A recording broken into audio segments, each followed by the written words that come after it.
Morning. Good morning, Mr. President. And let me start by thanking the organizers for inviting the Emirates Diplomatic Academy, someone from the Emirates Diplomatic Academy, to join you in this discussion, but also to thank them in general for their convenient capacity. This is a great gathering and a great subject for the world. Very briefly, I think you all know our guest.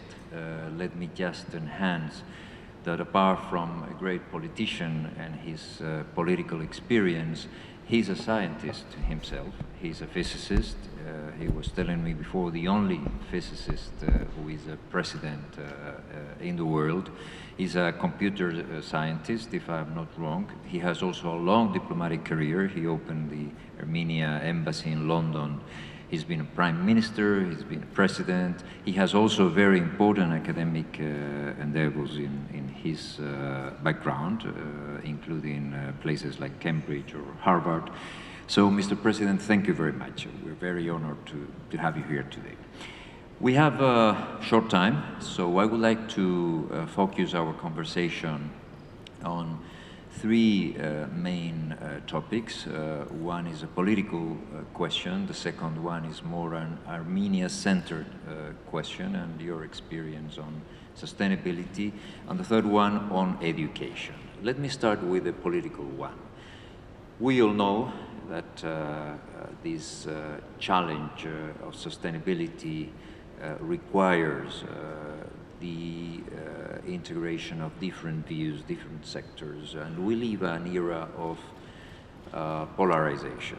We see many politicians around the world working on polarizing societies.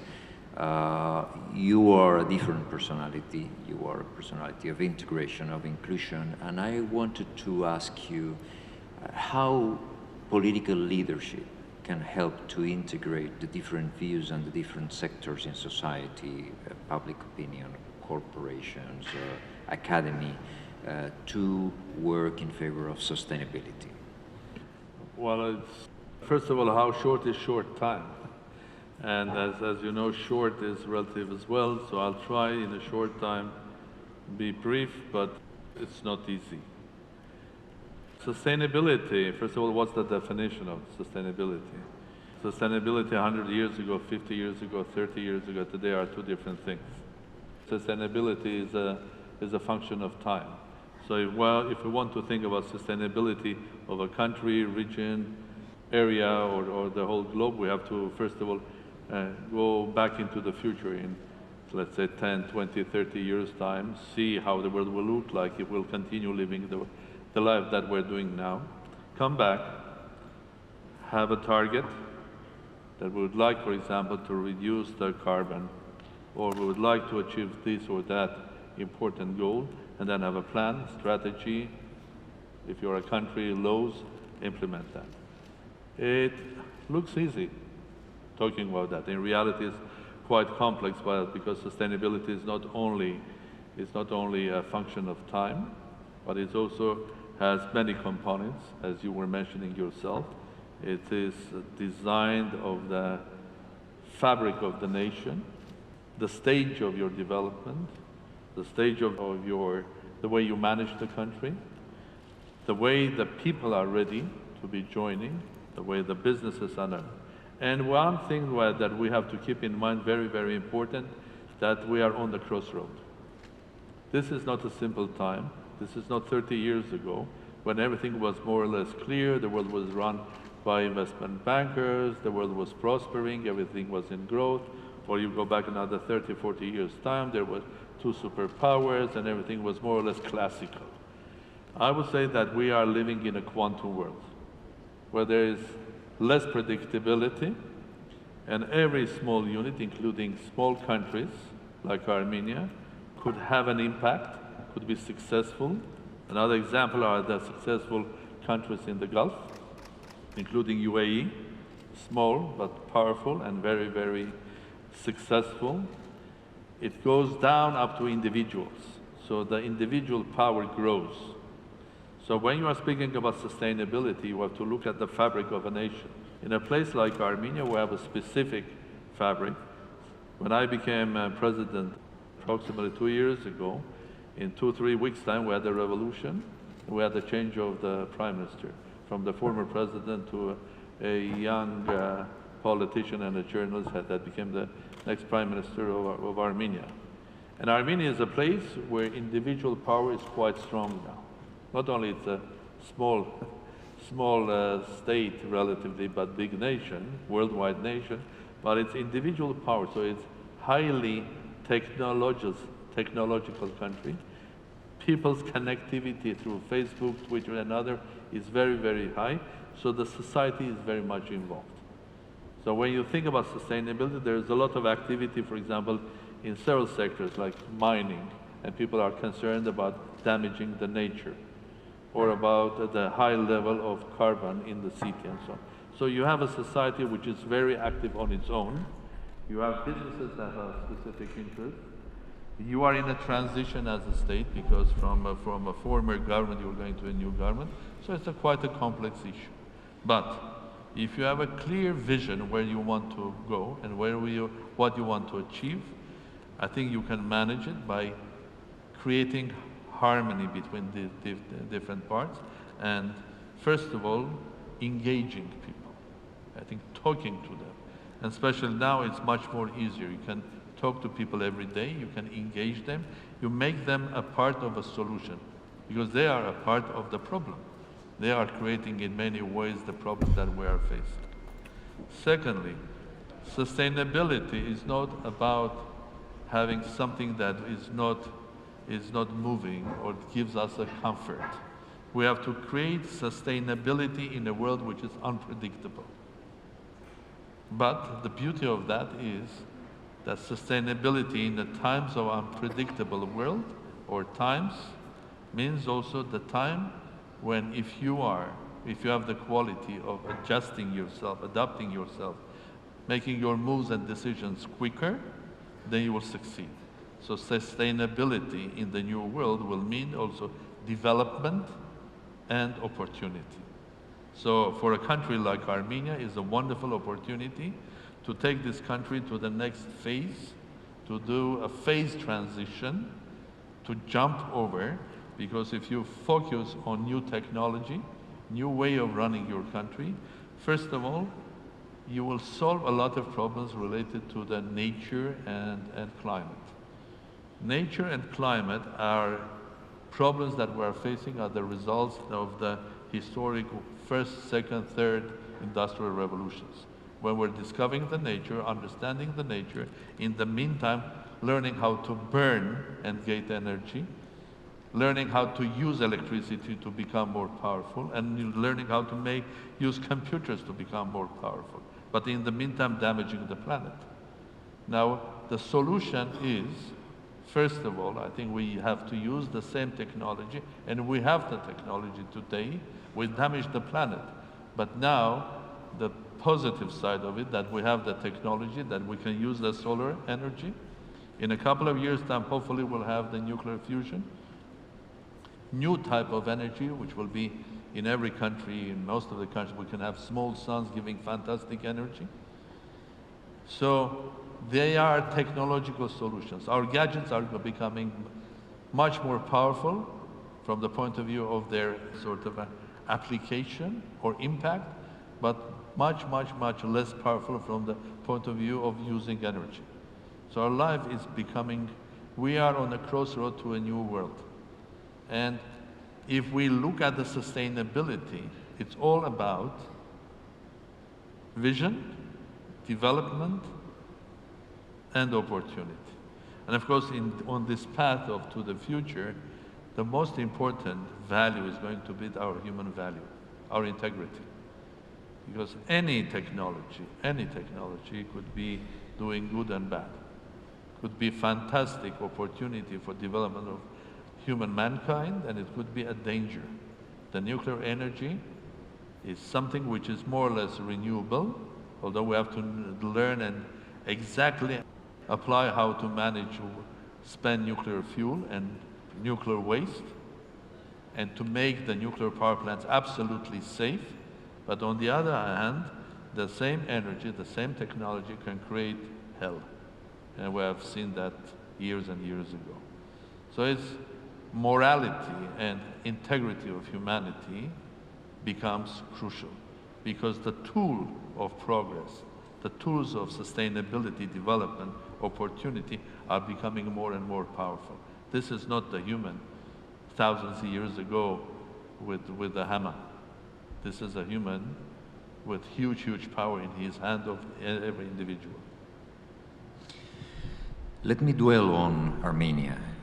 You have mentioned the role of countries like Armenia and the UAE, and I would like to ask you, you said once that you represent a small country, but a global nation. This undoubtedly, among the challenges in the 21st century, the most global one is sustainability, is climate change. What is the role of small countries here?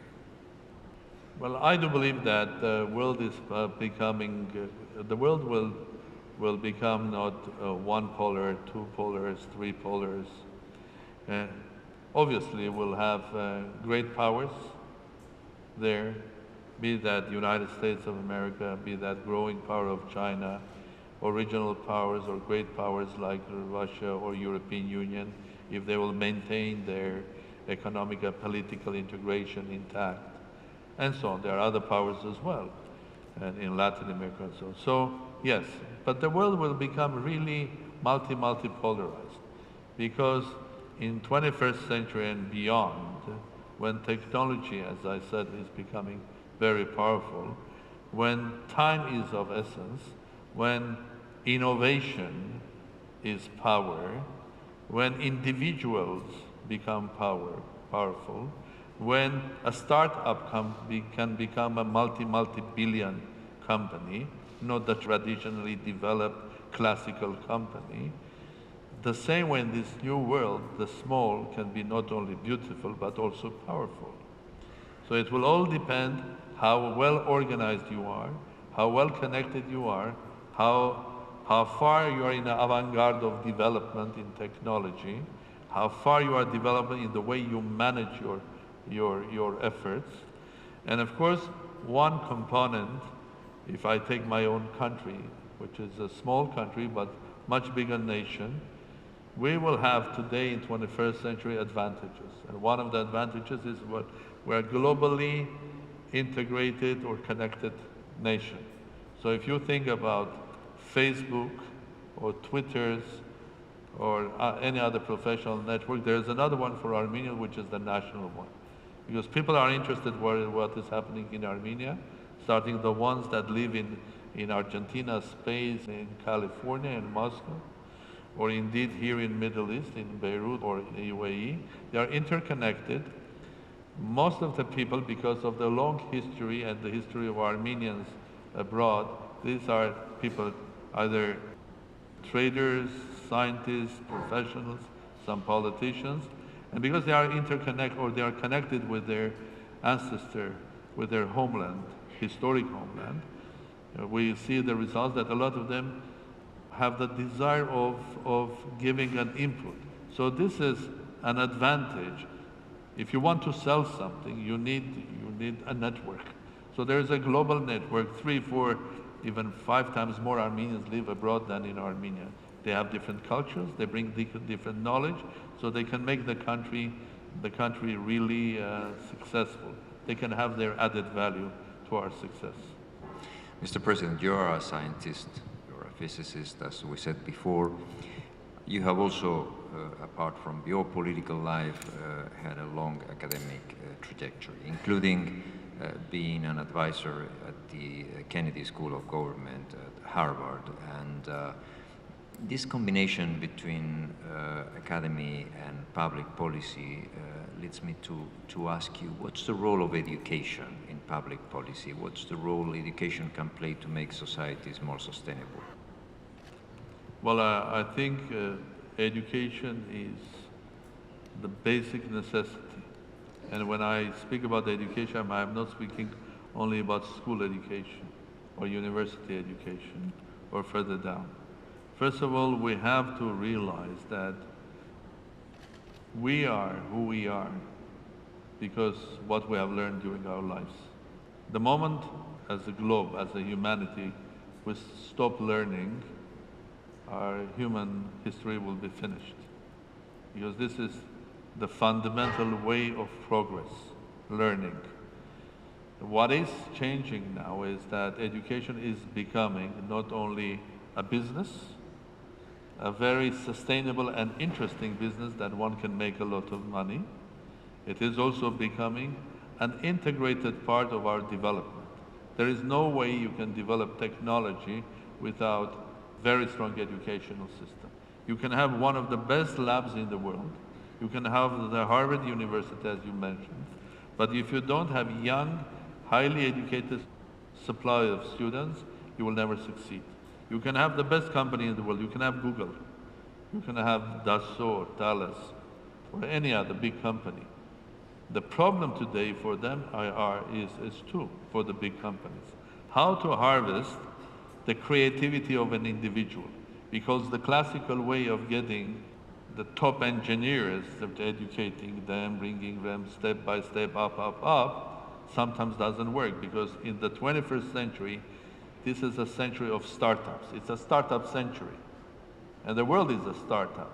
So you have to harvest the pure energy of knowledge and innovation of young people.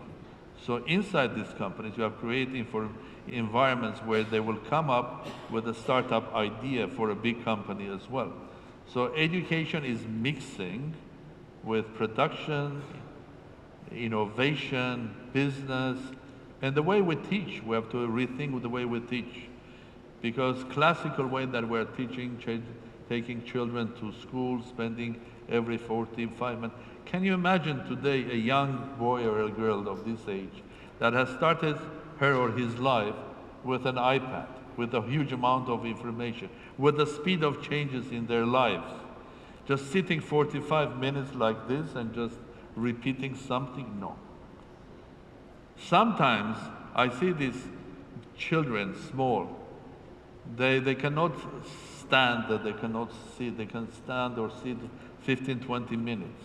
And I hear from their teachers, they have some problems, psychological or health problems. No. These are the children from the future. I don't want to repeat the names that they give to these children, because these are the children that are overwhelmed with their energy. And there are more and more of these children. So we have to reinvent the way we educate children by making that education much more precise, quicker, maybe shorter in time, because the information that they get is... You don't go to school to know where is Paraguay and what's the capital of Paraguay, because it's in your Google. Tomorrow that Google will be a part of your body. So you get your education in order to start learning how to analyze, because you will always have near to your natural intelligence someone who is called artificial intelligence that will help you, that will provide you the basic analysis. So your power is how you take it, how you make it out of it something really new or powerful. In everywhere, the way you make shoes, the way you fly the space, the way you cook your food or produce your apricots. I mean, artificial intelligence is going to be everywhere. So we have to rethink again, what is education? How we teach people. The classical university thing is great achievement, but it needs reforming. Look at the new generation of billionaires in IT sector.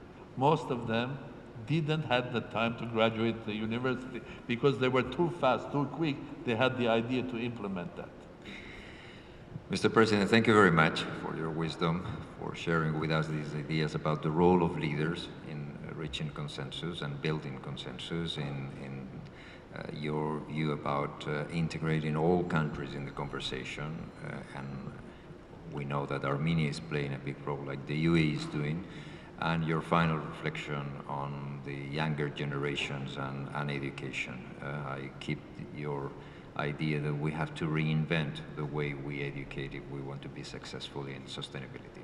Thank you very much. Well, thank you very much. To finalize, I would say that in this new world, everybody has an opportunity, the big and the small. And the small can be very successful, both individually and the states as well.